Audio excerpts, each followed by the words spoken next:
The Starfleet life with the USS Dauntless. Are you brave enough to be a Starfleet officer?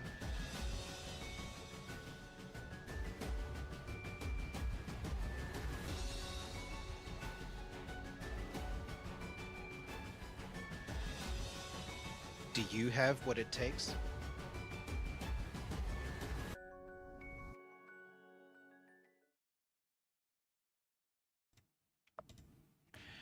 Greetings. I am Admiral Swart, Commanding Officer of the USS Dauntless, and this is the briefing with the Admiral for Stardate -250632.1. I am the Admiral in question, and today we're going to be talking about coping with disengagement. But before we get into what that means and what we're actually talking about today, just some general housekeeping. Firstly, we record these sessions every Tuesday at 12:30 p.m. South African Standard Time. Middle of the day on a Tuesday is admittedly an awkward time for most people, especially if you have to work for a living. Not everybody's going to be able to make these recording sessions live. That is okay. If you are an active duty member of the crew and you are available at this time, please join us in Discord, join us in the screening room channel, and you're free to participate in the chat that happens during the course of these recordings. But if you do, and you have a direct question or comment that you need me to see that I can address at the end during the Q&A section, please make sure that you @tag me in your comments so that I can find it, because there tends to be a lot of chatter. And while that's great, not all of it is strictly relevant to me. So if you want to make sure that I can see it so that it's highlighted on my screen, I can find it when we get to that point, make sure that you @tag Admiral Swart, please.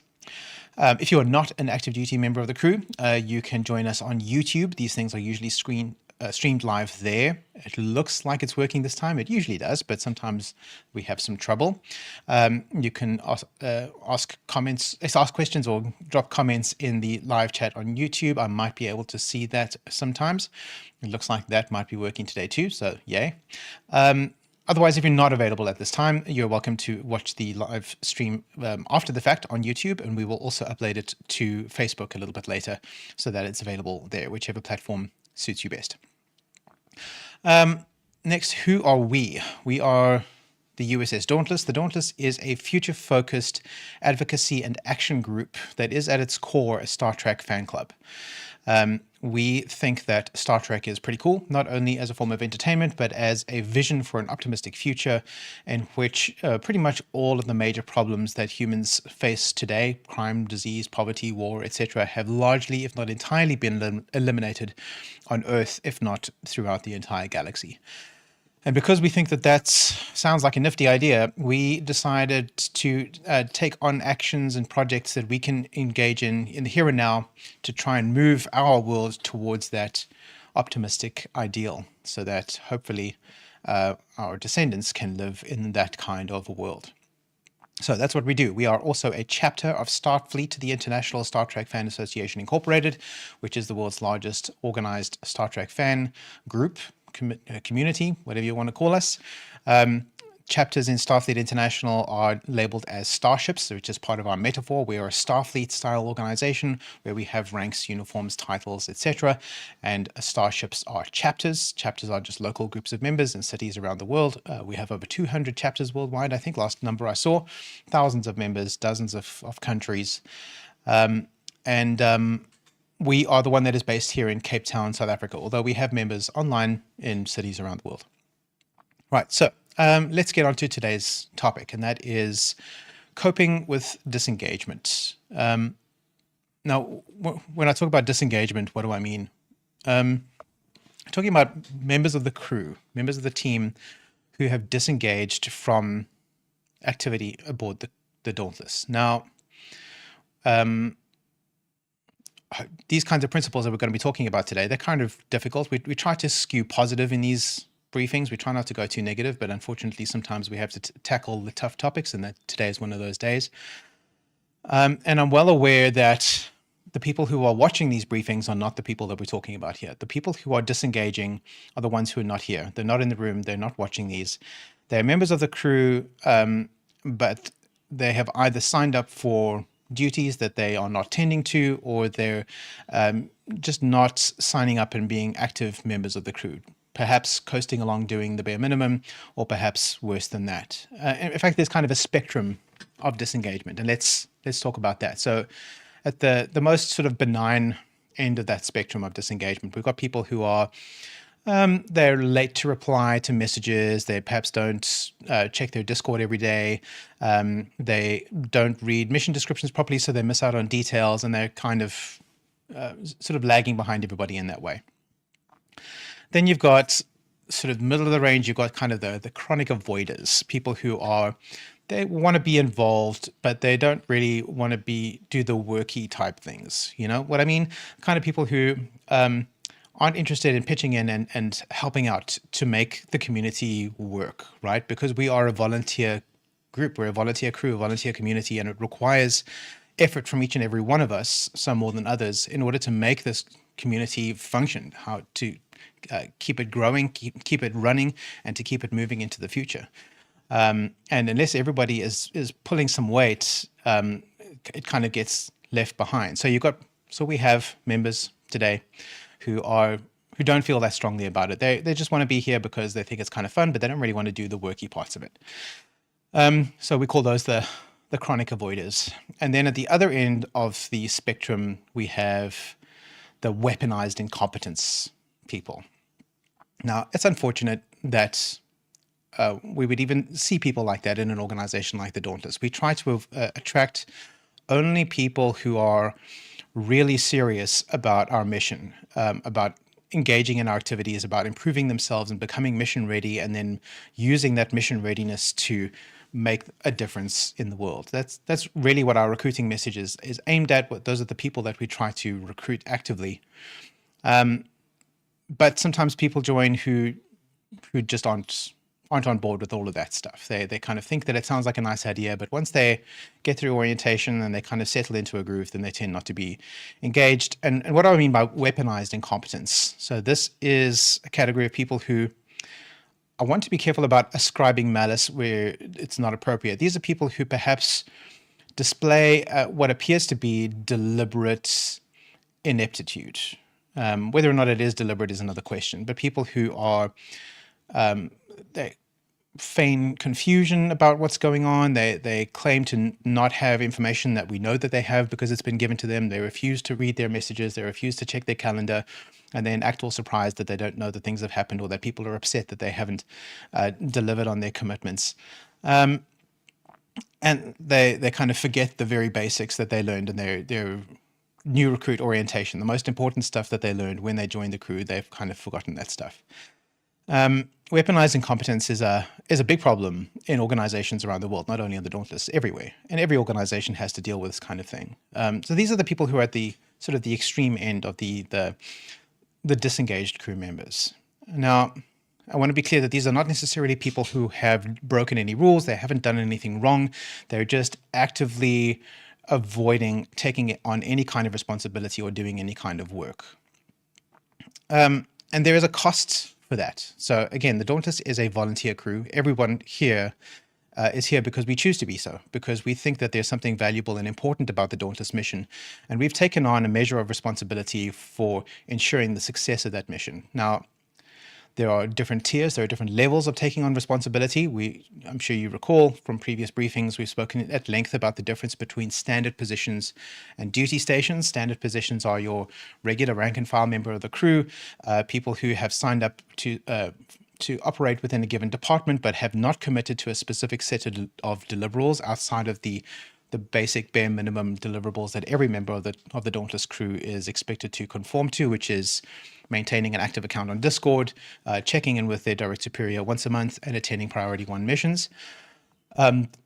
Anything above that is not an obligation on those standard position holders, but they have, simply by being members of the crew, taken on a certain measure of responsibility to ensuring the success of our overall mission, as well as our individual discrete missions. We're all collectively responsible for doing those things. So even if you haven't subscribed to a specific set of deliverable outcomes, you're still responsible for the overall thing. You have a measure of accountability there. Because we're all volunteers. Even those who have signed up for duty stations, there are not enough people who are in duty stations to fill all of those positions. So those of us who are in duty station positions tend to be spread pretty thin because we have to cover for all of those empty seats. And that is really the issue, because when somebody undercontributes, then that strain is felt by everybody else. When there's an empty chair on the bridge, someone else has to fill that station. Now, when you're talking about a Galaxy-class starship, like in Star Trek: The Next Generation, when you've got a crew of 2,000, it's usually quite easy to find somebody else to fill a seat, right? You'll notice it happens almost invisibly all the time in Next Generation. Whenever a member of the crew stands up and walks out of the room, another member of the crew who is waiting off to the side of the room just effortlessly slides in and takes their seat. Lieutenant Commander Data is sitting at the ops position when he gets called in for a conference with Captain Picard. Another officer is right there and sits down in the chair as soon as Data stands up. That seat is never unoccupied. On our little crew, we are a Defiant class starship where there's not that many of us. To those who might not be up to speed on what we're talking about here, we're extending the metaphor of the chapter as starship. So the Defiant class starship is a very small, scrappy little starship design that has a maximum crew capacity of about 50, but is designed to operate with a dozen or so crew members. And that's pretty much where we find ourselves in reality. We've got about a dozen or so active duty crew members at the moment, and not enough people to fill all of the seats on the bridge. So those of us who are sitting on the bridge, who have taken on duty stations, we're finding ourselves having to commit to double duty or triple duty or quadruple duty or more, in that those gaps in the duty roster that need to be filled have to be filled by somebody. And so that strain is felt by everyone, because what should be a job that takes an hour a month or 2 hours a month or an hour a week or whatever it is for a standard duty station position, now because we're each having to do multiple different duty station duties, now that's becoming almost a full-time job just because there's nobody left to take on that position. Right, so when somebody undercontributes, the strain is felt by everybody. So what we're going to talk about today is, we've already spoken about the spectrum of low effort behavior. We're also going to talk about what the formal tools are that the Dauntless has to deal with underperforming crew members, and what those look like, and what their limitations are, because they are quite limited by design. And also we're going to talk about what we can do as individual crew members to deal with or mitigate the impact of our teammates who perhaps are not holding up their end. So let's talk first about the Dauntless enforcement tools. So these are tools that are employed to provide us with an instrument that we can highlight with underperforming crew members. When I say we, I mean the command staff, the senior staff. We can highlight underperforming crew members who are falling below the bare minimum standard of what we expect active duty Dauntless personnel to do, and we can remind people that, hey, you've dropped the ball here. It's time for you to shape up so we can get this sorted. And there are basically three iterations of that. The first one is the absent without leave flagging. So I mentioned that every active duty member of the crew is required to check in with their direct superior once a month. Ideally, that looks like a crew report on the last day of the month. We just give a brief sort of text overview of what we've done for the month, what missions we attended, what courses we completed, what public service hours we completed, plus any other interesting bits of information about what we did that month. Is submitted to your department head or your other direct superior, again, typically on the last day of the month, because that way we know everything that you've completed. That's ideally what it should look like, but it can look like anything. As long as it's some kind of verifiable proof of life that you are still with us, you're still here, and you're still doing things, that is sufficient, right? Just a hi or an emoji react on a message or something like that, that'll do. And we require that from every member of the crew every month. And if you don't do that, then we notice, right? That information flows up the chain of command and ends up on my desk, where I can see, oh, so-and-so didn't check in this month. And then it's my responsibility to go into that person's personnel file and mark it with an absent without leave flag for that month. And that flag sits on your record for about a year before it kind of goes away. But if those absent without leave flags accumulate 2 consecutive months, 3 consecutive months, 4 consecutive months, when it gets to 6 months consecutive absent without leave, so that's not 6 months total, that's 6 months one after the other, then we have to assume that you're not with us anymore. And you get reallocated to the next enforcement tool, which is deserter status. A deserter is somebody who has left without letting us know that you've left. We have to assume that you've just dropped off the face of the earth. You're no longer interested in being a member of the crew, and you just have neglected to inform us that that was your plan.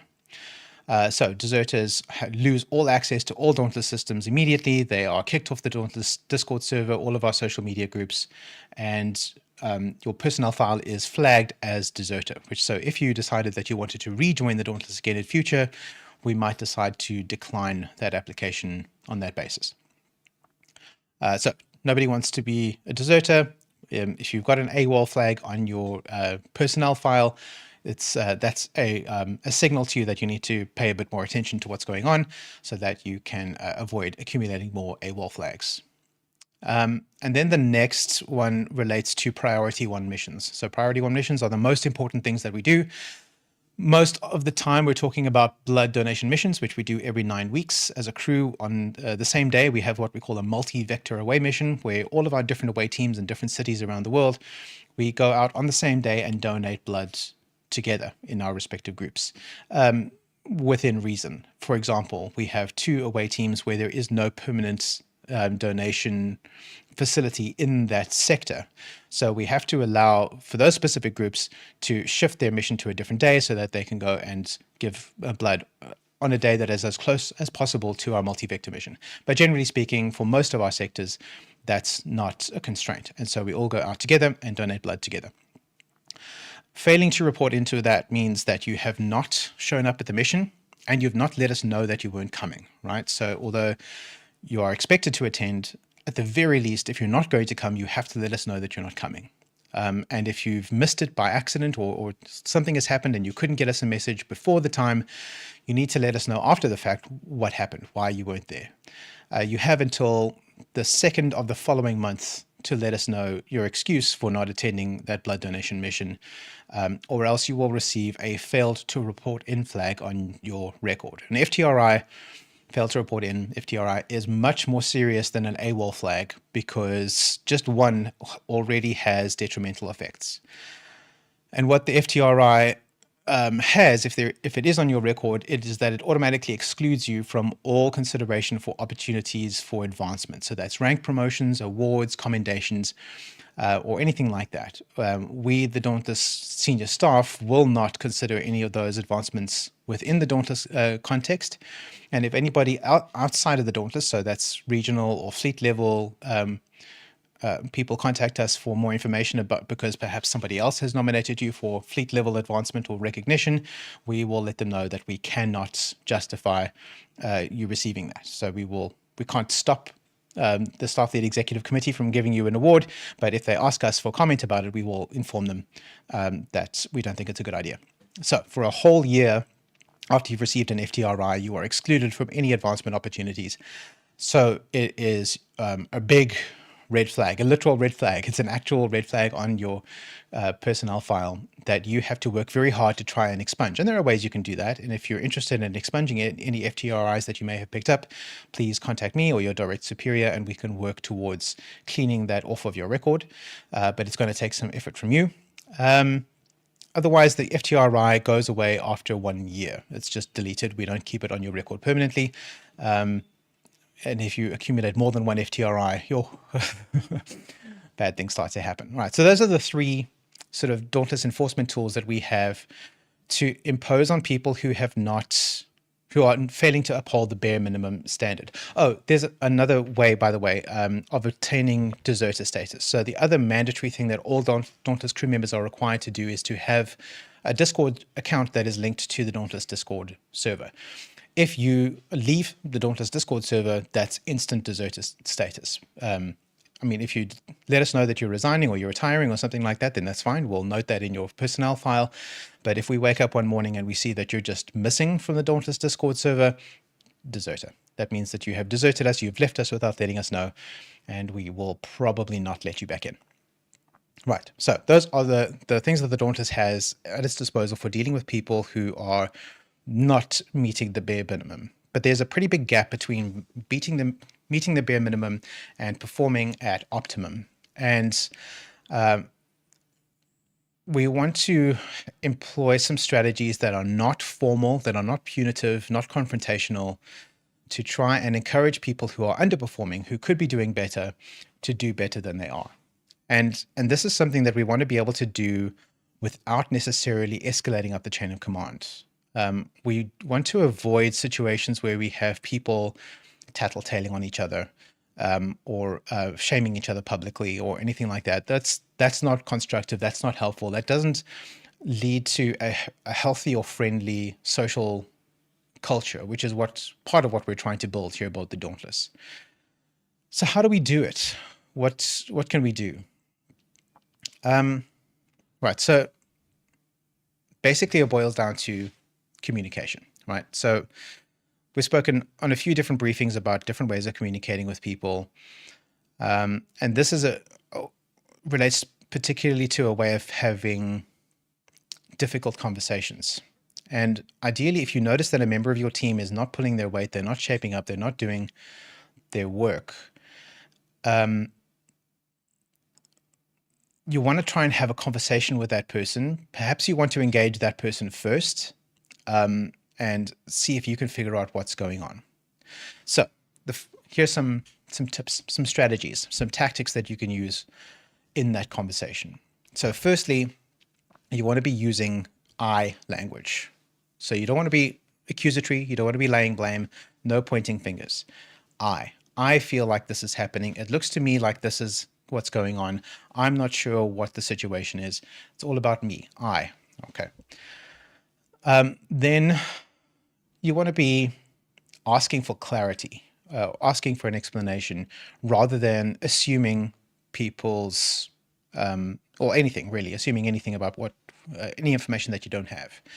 If you see that somebody in your team is underperforming, you can try and ask a question like, is there anything that's getting in your way, that's preventing you from doing this work, rather than being accusatory and saying, you're not doing your work, you're being lazy, you're just slacking off. Accusatory language is not useful, it's not productive, it's not helpful, and it's not going to lead to making this conversation any easier. It might be tempting to indulge in that kind of thing in the moment, but it's ultimately corrosive to a social environment where everybody feels comfortable and safe, which is ideally what we would like to have. So asking questions rather than making assumptions is always beneficial. Next, we want to be complementing capability. And what do I mean by this? So instead of saying to somebody, look, you're kind of useless and you're not doing your job, you want to be saying something more like, I know that you can do this work, but I've noticed that you're not keeping up with your deadlines.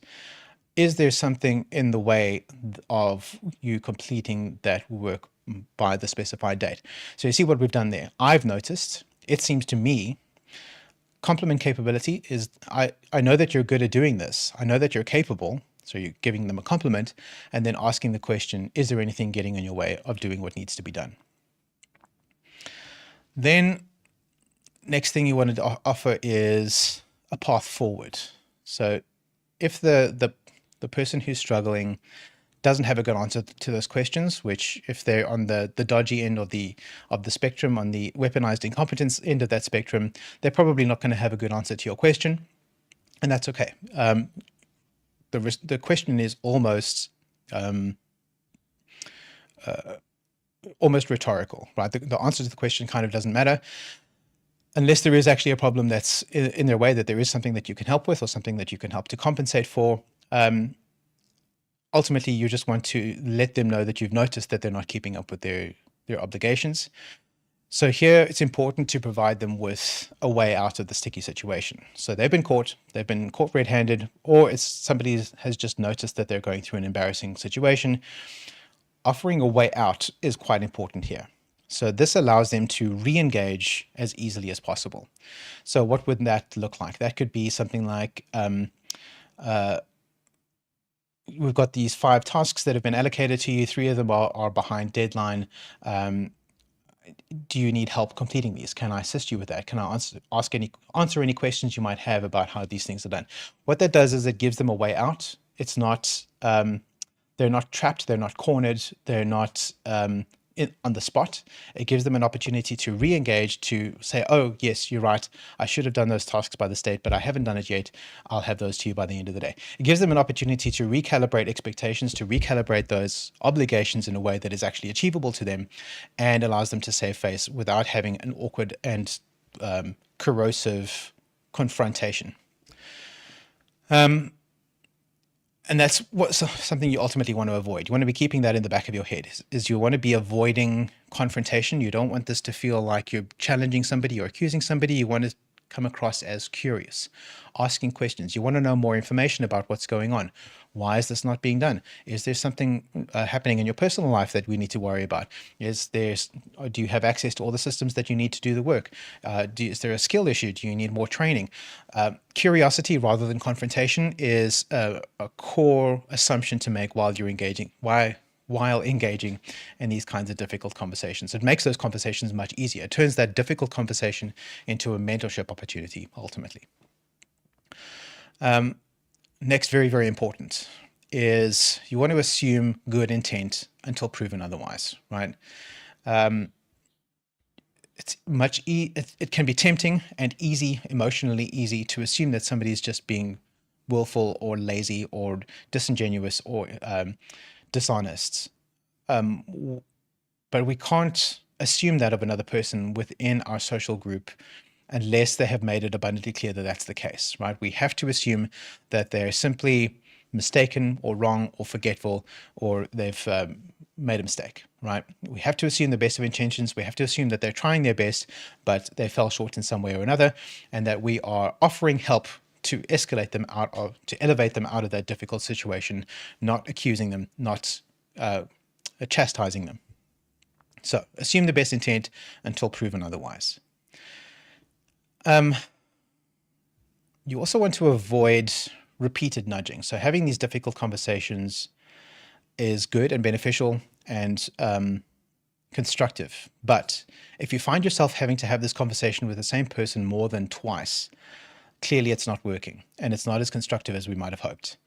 Then instead of continuing to peck at that same person over and over again, that's when you want to start escalating to the next level in the chain of command. So you've had this conversation with your peer, your fellow engineering officer, that they're not keeping up their end of the project. You've spoken to them a couple of times and still you're seeing no improvement. That's when you go to the chief engineering officer and you say, listen, I'm having this issue with my fellow engineering officer. I've had a few conversations with him and it doesn't look like anything is changing. That then takes it off your shoulders, because ultimately it's not your responsibility to cover for the members of your team. It's not your responsibility to elevate everybody else. Although we try to, as a group, take on that responsibility for everybody, that responsibility doesn't rest on your shoulders, especially if you are just a member of the team. If you're a department head, a duty station holder, then you have opted into that responsibility. And now this is the time when that responsibility needs to be shouldered. Once those person-to-person attempts have been attempted and have not yielded results, then that needs to be escalated up to the department head or the senior staff or whoever the next level is in the chain of command. So no repeated nudging. You don't want to be nagging. You want to just escalate, because it's actually not your responsibility to keep following up on that member of your team, unless you've opted into that responsibility, which again is your choice. Another thing to remember in these interactions is that you want to be both direct and kind. Those two things are not mutually exclusive. You want to be clear. Clarity is respect, right? So you want to be respectful by being clear about what you're saying, but you can still do so in a way that is kind. You don't, again, have to be confrontational or accusatory or mean or belittling or embarrassing. You can be kind and respectful while also being clear. You can say something like, the deadline for this task was 2 weeks ago, and I see it still hasn't been done. What can we do to help you get there? Is there anything standing in your way? You see what I'm saying? So we're being clear about what the expectation is, that the task needed to have been completed 2 weeks ago, but it hasn't yet been done. It was your task to do. And then we go on to the kind part, which is asking questions, offering assistance, that kind of thing. Very important aspect about all of this is the core principle of praise in public, critique in private. So this kind of a difficult conversation, even though you're trying to avoid confrontational tone to it, this is the very definition of critique, and so it belongs in private. A direct message or a private thread on Discord is where this kind of thing should be happening. It shouldn't be happening out in open channels, definitely not in places like the bridge or the mess. Somebody makes an error, you point it out in private, you don't point it out in public. All right, so you want to follow a 2-strike rule. So this goes back to the avoidance of repeated nudging. When you've had to have this conversation twice with somebody and you're still not seeing any headway, that's 2 strikes, right? That's when it's time to escalate. So you check in with them once to make sure, to ask the initial questions, to see what's happening, to make sure that they know that you've noticed that they're not keeping up, offer any assistance, ask any questions that might be relevant, and then you leave it with them. Then however much time needs to passes, and then you follow up on that initial consultation. So now 2nd strike.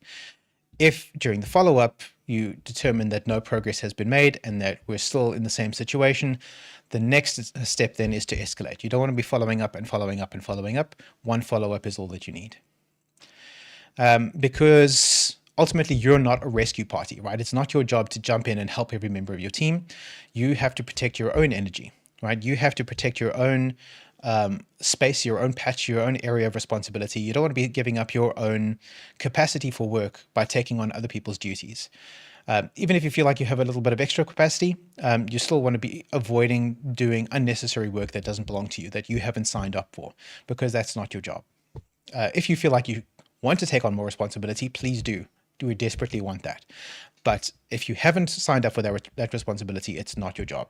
You don't owe it to that person to do their job for them. The only person on board who owes it to everybody to do their job for them is me, the commanding officer. If anybody drops the ball on any job, that eventually flows its way all the way up the chain of command to me, and I'm the one who has to do that job.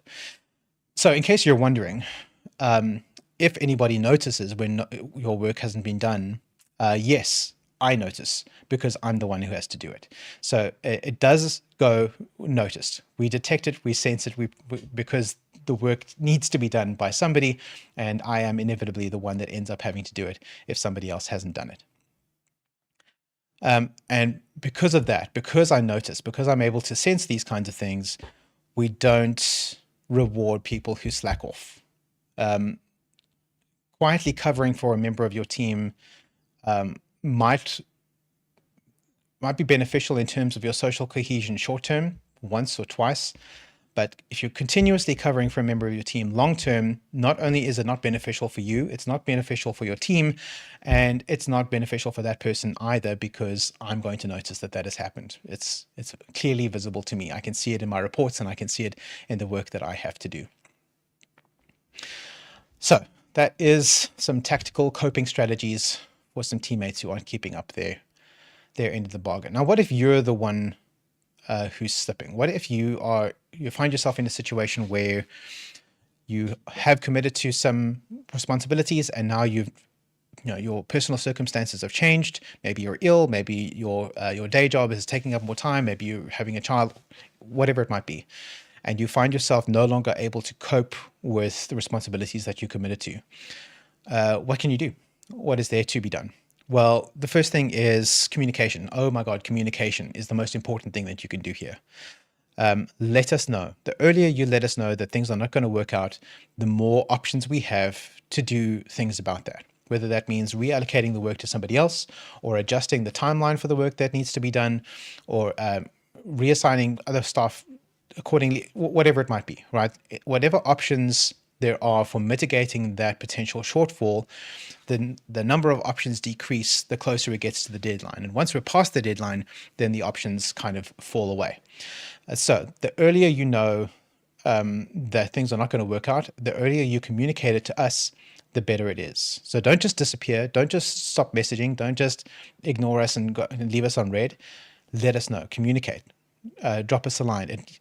It's understandable that it might be embarrassing that you've committed to doing some work and now you're not able to do it, But it's much, much better to let us know early that you're not able to follow through on your commitments than to just let us find out the hard way. That's not great. It's not a good look for you, and it's not ideal for our mission.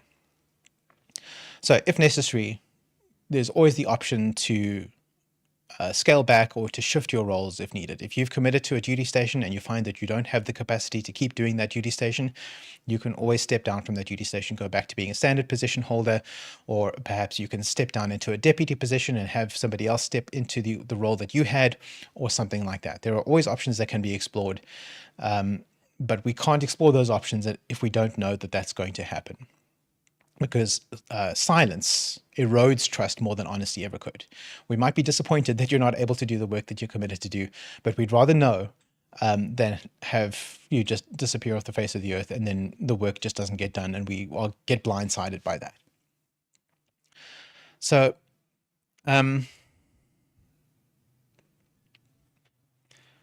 what I think is beneficial to us as an organization when it comes to addressing these kinds of things is fostering a culture of accountability. Now, we've spoken about accountability a few times in these briefings in the past. And I think that as a concept is very important that we need to be bearing in mind. Now, there are a couple of things we need to, again, bear in mind, some things that we need to focus on as we navigate these kinds of difficult situations. And we want to avoid normalizing certain concepts like don't rock the boat. That's not a useful way of dealing with things here, right? There are ways of mitigating undesirable situations that don't have to turn into confrontations, that don't have to turn into antagonism or resentment or ill will or drama. That's not necessary. We can address difficult situations like adults in a way that is direct and calm and respectful without necessarily resorting to bad things, right? So just because it's uncomfortable, just because it's undesirable, doesn't mean it has to be bad. And being afraid of rocking the boat is not a useful or productive attitude. Another one that is not respectful or productive is the notion that someone else will do it, even if it's true. And it is true. Someone else will do it. Again, probably me. But that is not a respectful attitude towards me, towards the rest of your team, towards your department head, that if you've committed to doing a job and you just don't feel like doing it that day, that you're just going to assume that someone else is going to do it. Unless you have approached somebody else and asked them to cover for you for that day. Again, you don't want to be making a habit of that, but perhaps that person is open and willing to doing the work for you that day, then that's fine. Then that's a negotiation that exists between the two of you, or between you and me. If I'm the one who you have asked to cover for you for that day, then that's fine. But just ignoring the work and trusting that somebody else will do it, again, me, that's not a useful or productive or cohesive way of dealing with things, because frankly, that's going to lead to negative consequences down the line. When it comes time to consider rank promotions and duty station assignments, I'm going to remember that happened. And I'm going to bear that in mind when it comes to making my deliberations. So those are the things we want to avoid normalizing. What we want to promote instead, in terms of this culture of accountability, is visibility or transparency, perhaps is a better way of formulating that, where we are open about the work that we're doing and how well we're doing with that work. I know that I can often do a better job of that. I have a lot of work to do, and I find that it's sometimes challenging to report back to my team on every step of the project that I'm working on, but I try to do that as much as I can so that the team is able to pitch in and help out whenever it is appropriate to do so. So visibility and transparency are important so that we have accountability. If I'm falling behind on any of my tasks, which happens even to me, then that allows people to see that any expectations they might have had for me delivering on that task by a given date, that is not necessarily something that they can reasonably expect, given that I have faced delays. And the same goes for every other member of the crew. If you are not able to deliver by the date that you agreed to, we need to know. It's quite important that we see that in advance. Then there's also peer reinforcement. So at the risk of promoting the idea that we should be covering for each other when we're when one of or the other of us is falling short, there is also a perception of team accountability. So when it comes to communications related tasks, the entire communications team is responsible for seeing to those things, even though it's the chief communications officer responsibility and commitment to ensuring that those tasks are done. By being a member of the communications team, oh dear, it looks like my camera might have died again. This keeps happening. Okay, it's automatically shifted back to the backup camera. That's cool. I didn't even do that on purpose. Nice. Okay, where was I? Oh yes. So accountability for the entire communications department's commitments fall on the shoulders of the chief communications officer. Every member of that team is responsible for pulling their weight, for doing their share of the work involved in that. Same goes for engineering, for security, medical, whatever it might be. So if one member of the team, or put it this way, if everybody is doing their share pretty much all of the time, when we get to a moment where one member of the team is not able to keep up with their responsibility for that day or that week or that month, for whatever reason, if everyone else is doing their share, then that extra load is evenly distributed across the rest of the team, and no one person has to step in and do all of that work for them. So we are reinforcing each other via peer reinforcement. And again, early, respectful communication. The earlier we know that bad things are about to happen, or that your capacity is diminished, or that the work we expected from you is not going to be ready on time, the more options that gives us to take steps in order to avoid negative outcomes. Okay, all right. That is everything we needed to talk about. Let's see if we have any questions. That's not a question, that's a meme. All right. Okay, good. Nothing tagged, but my AI assistant did anticipate a few questions, so let's talk about those. First one is, what if the slacker is an officer? And by, in this case, what we mean is a senior officer, somebody who's in the senior staff or a duty station holder. And my answer to this is that rank doesn't excuse disengagement. If anything, the opposite should be the case. The higher your rank, the more we would expect you to act as a leader and lead by example, by living the values of accountability. And if the officer above you in the chain of command, so that's what I'm assuming the context is of this question, that the person you're talking about is above you, if they're the one that's causing trouble or not holding up their end, then, and you've had that attempt at a constructive conversation with them, and you've had that follow-up in which you can see that nothing has happened, the person you then escalate to is that person's direct superior in the chain of command. So if your department head is not holding up their end of the bargain, then bring it to the executive officer or myself. Because it is the job of the leadership community in our group, which is the senior staff, the command department. It's our responsibility to handle those kinds of situations. It's not your responsibility to deal with that. While we appreciate any effort that you might be prepared to make in helping to alleviate the pressure from the rest of your team, ultimately, that responsibility doesn't rest with you. Next question. What if my one-on-one conversation goes badly? So this is the conversation that you try to have with a person. You try to keep it respectful. You try to ask questions rather than being accusatory. You try not to make assumptions.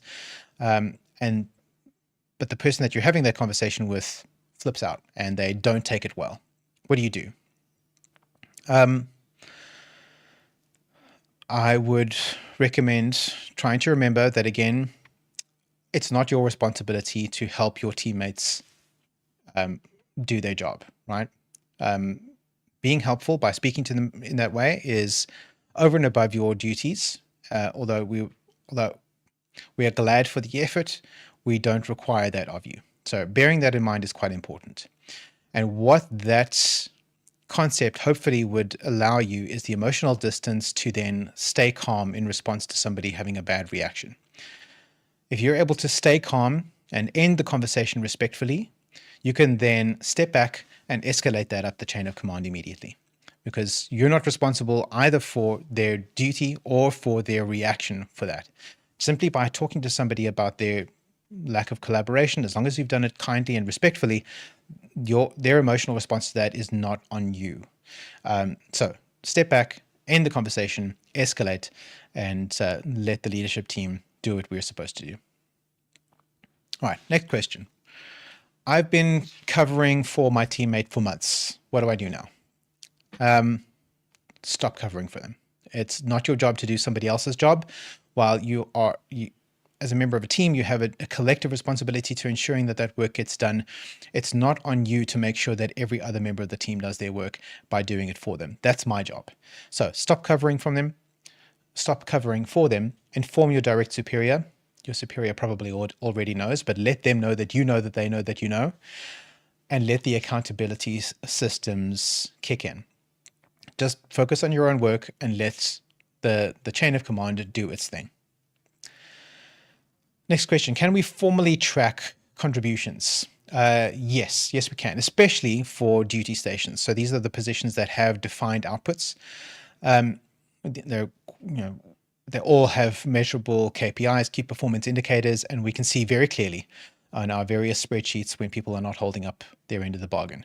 Now, we may have differing enforcement standards for different duty stations, bearing in mind that we only introduced our new induction process for duty stations about a year ago. So duty stations holders who have been in those positions longer than that are not going to be held to the same standards as the new incoming duty station holders, who will ideally be a lot more accountable than their predecessors have been. That said, that's just a matter of time. Once those crew members have advanced to higher duty station holders, to higher duty station positions than they're currently holding, then they will be accountable to those same accountability standards.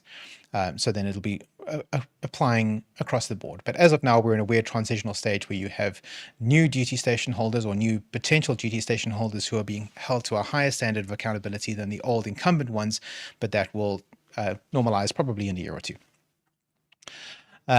But for everybody else, we have strict measures in place for tracking the bare minimum level of engagement. So that things like the Discord membership, priority 1 mission attendance, the monthly check-ins, we have explicit and detailed accounts for all of those kinds of things. And when it comes to specific tasks and projects, we know what we're expecting to see. We know what work has to be done, and we can see when the work has been allocated to a person and hasn't been completed. So that's why we have tools like Google Sheets, task trackers. We've got Google Tasks on our operations board. That's why all of that stuff exists. We can take one look at the operations board, see which tasks have been left incomplete, and see which dates they were due on, and that will tell us who is not pulling their weight. Right, so I'm not seeing any more questions. That's fantastic. Hopefully that means that I've addressed all of the queries. So I'm going to conclude with this. Let others fall short if they must. You hold the line. Not because it's fair, not because it's easy, but because someone has to. And because doing it is right, even when others don't. Doing it is what defines your standard, not theirs. Thank you. That is all for today. You are dismissed. Swart out.